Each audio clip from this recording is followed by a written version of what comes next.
Hello. Welcome back to 444 Keys to Wisdom. I am doing past life readings with the Doreen Virtue Past Life Oracle decks. Thought I'd do something different here.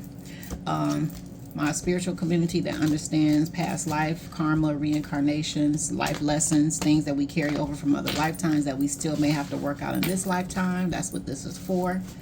This is a guide to help you understand maybe some things that you've dealt with in this lifetime where they could be something stemming from a previous lifetime. Sometimes it also helps answer our relationship to others. Why our relationship is like a certain way with certain people. Because we knew them in another lifetime. They might have presented themselves in a different body this lifetime. But either way, it's the same energy. Because we know energy cannot be destroyed. It can only be transformed, right? So, all right. Thank you. I'm on the sign of Leo. All right. Leo, Leo, Leo. Past life information for the sign of Leo. One at a time, please. That's too many. I hope y'all can't hear that ding. Guys cutting my grass and he keeps setting off the alarm. I mean, not the alarm, but the cameras, the camera notification thing. And it makes like this little sound, but I hope you can't hear it. So Leo, past life, sign of Leo. Past life guidance information for the sign of Leo. Oh shoot, that's too many. One at a time, please. One card, please. Universe, ancestor, spirit. What information can we guide Leo about their past life?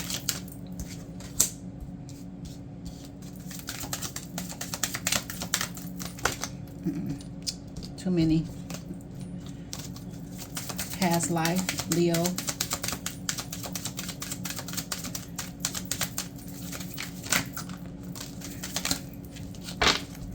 Past life, Leo. Past life for the sign of Leo. One card at a time, please. Oh, that's too many right there. Past life, something. Sign of Leo.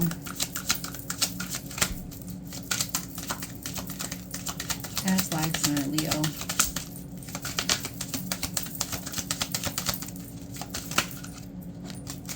Okay.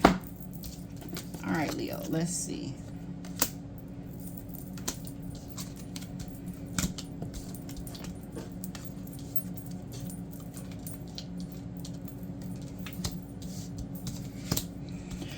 Oh, excuse me.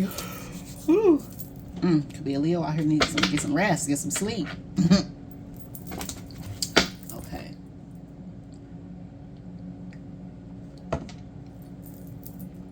All right, Leo. All right, so we have angels, wars and battles, love life, Atlantis, father, trees, medicine man or woman, Native American, male, female, ships, biblical, phobias. So give me 1 second here, Leo, to figure out what this is.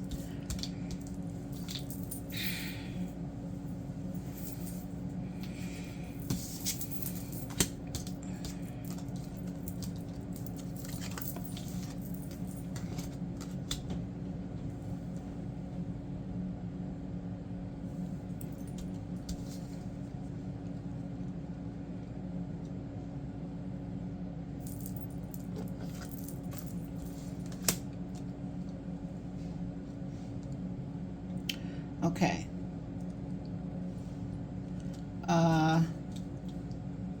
Okay, so first, if you are a female, you could have been a male in the last lifetime, or if you are a male, you could have been a female in the last lifetime. Okay, so if you're a female, Leo, you could have a lot of masculine energy simply because you spent a lifetime as a man before. Excuse me. Or if you are a male, you could have a lot of feminine traits because you spent time as a woman before. A male Leo that was a woman before, you probably understand women really well, or your life has been kind of led by a lot of women, or if you were a male before and a woman now, your life could be led by a lot of men. So I feel like I could be talking to a female Leo. So either way, as I'm understanding this, so you have connections to Atlantis. Okay.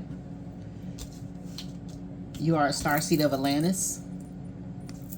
You could have a special connection to water, the sea.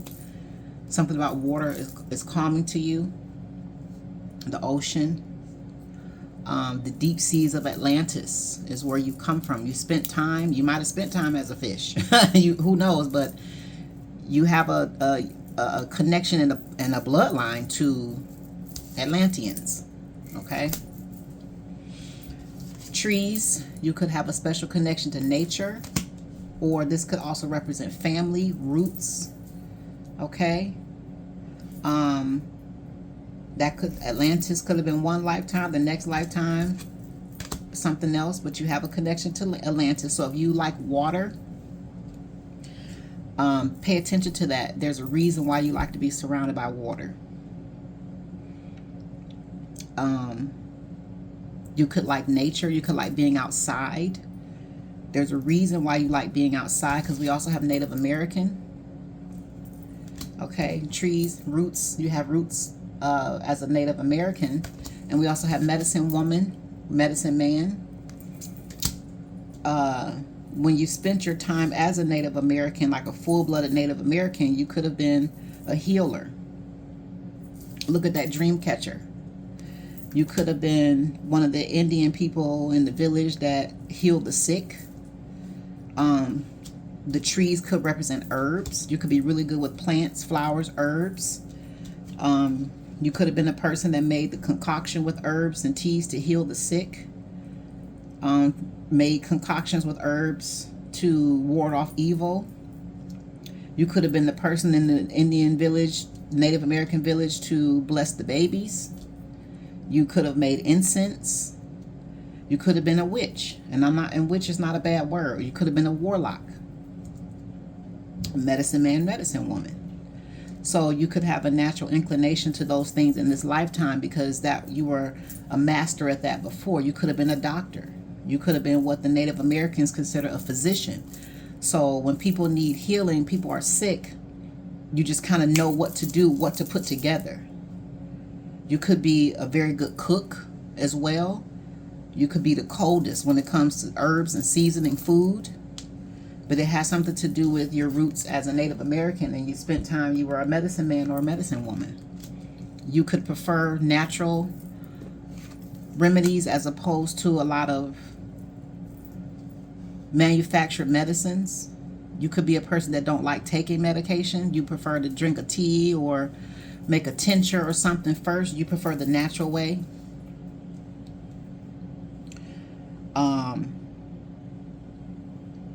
As far as war, we got wars and battles here. Do you remember, you ever heard the saying, the Battle of Atlantis? I feel like you were a part of the Battle of Atlantis, and when you spent a lifetime in that battle and never knew it.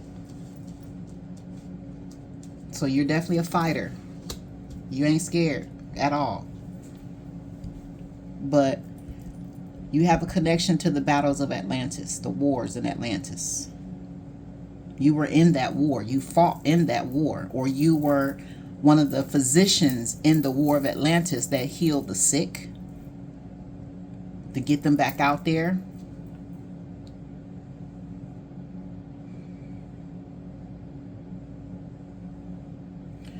And then, like I said, the male-female card, you could have been the opposite sex in the last lifetime. So if you're a woman now, you were a man before. If you're a man now, you were a woman before. You know, let's say if you're a man now, you could have been the medicine woman that healed the sick, you know, or the injured during the Battle of Atlantis. If you're a man, you could have been the person injured or sick in the Battle of Atlantis before or something. But you were a part of that battle. And then you spent a lifetime connected to biblical things, biblical ties. We got biblical and we have angels. Okay? So you have spent, or if your religious beliefs right now, and angels are a Christian concept, so you could be a Christian, or you could have been a Christian in the last lifetime, that's why you're not one this lifetime. Or your Christian background could have followed you from another life to now. We have ships. Again, there's that water. There's a special connection to water. With this Battle of Atlantis and ships, all these could go together. Okay? You could have spent time in the military, like the Navy. And then we have father. And we have phobias, fears, and we have love life. Something happened in the past lifetime with a father that there's paternal issues that follow you, that's been following you from another lifetime, that affects your love life today. Because I got love life, but there's nothing else about it. So I don't think you've had much of a love life, or if you have, it's been very unsatisfying. And the reason is there's some father issues. There's father wounds or fathers. There's still something you're working on in this lifetime that has to do with a father. Or you struggle with being a father.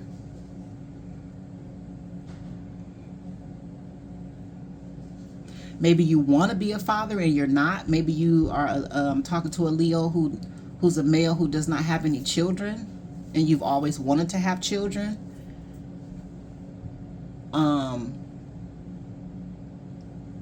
Or you've been afraid to have children. There's a phobia about being a father. Like, am I going to be a good dad? I don't want any kids, because there could be a Leo out here who's afraid to be a father. There's a Leo that's afraid of love. There's a phobia and a fear of love that's still being worked out in this lifetime. Or your love life in this time is still being affected by something in another lifetime that has to do with a father figure. Maybe your father was in the military and had to go away or something.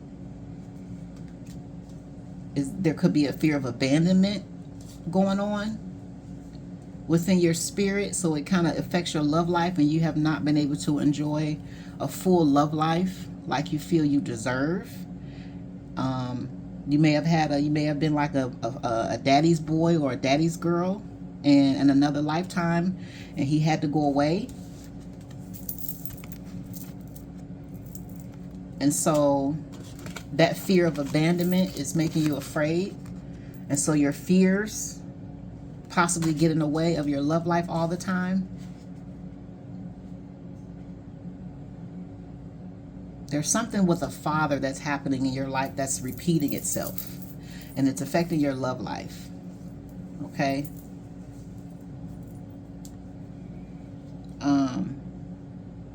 You could be good with landscaping, outdoors, plants, flowers, trees, things like that. But an absent father in another life, you could have had an absent father in this lifetime too, but that father figure role has caused a very deep-rooted fear in you towards love, and it's still following you. That's really all I'm getting. But you were definitely in the Battle of Atlantis, or either you were one of the physicians, one of the women that healed during the Battle of Atlantis. And you have biblical ties as well.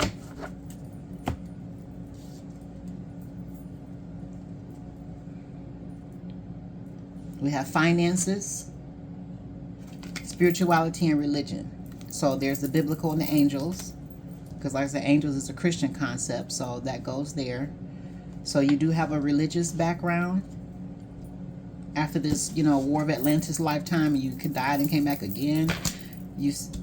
Religion was introduced, and that probably is still with you. Finances is here. I don't really know what that has to do with anything.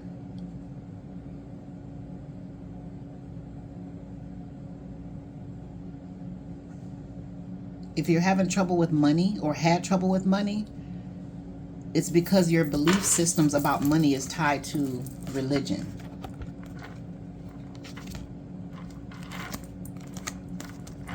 You may need to expand your thinking when it comes to money.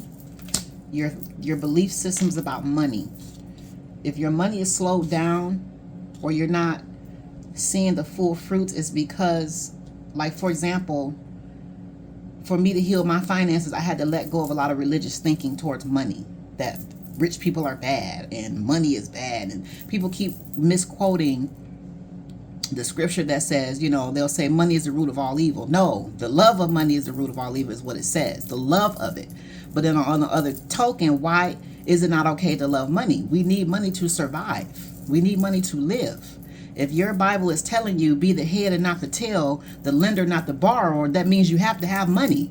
But on the other end, it says, you know what I'm saying? It's not, it's humble to be poor. It's humble. All that, no.